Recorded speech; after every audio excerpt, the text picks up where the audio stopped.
માળિયા હાટીના તાલુકો અને શહેરમાં મોટી વસ્તી જોવા મળી રહી છે।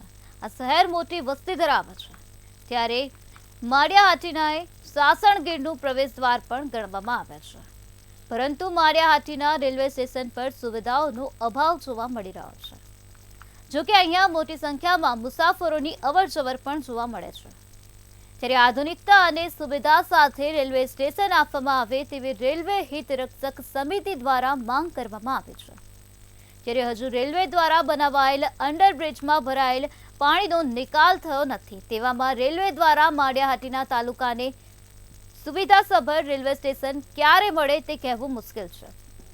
ત્યારે વહેલી તકે બનાવવામાં આવે જેથી મુસાફરોની તકલીફ ન પડે। માળિયાના રેલવેના અનેક પ્રશ્નો છે। ઓવરબ્રિજ રેલવે સ્ટેશનની અંદર પણ મંજૂર 8 વર્ષ પહેલા સિદ્ધાંતિક સ્વીકાર કરી લીધો, જેની કોઈ કાર્યવાહી થઈ નથી।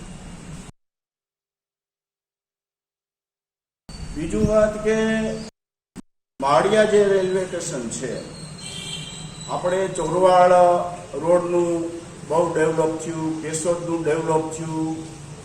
માળિયા તાલુકો જુનાગઢ જિલ્લામાં મોટામાં મોટો તાલુકો અને તાલુકા પ્લેસ નું જે રેલવે સ્ટેશન છે, એમાં કોઈ પણ જાતની સુવિધા નથી।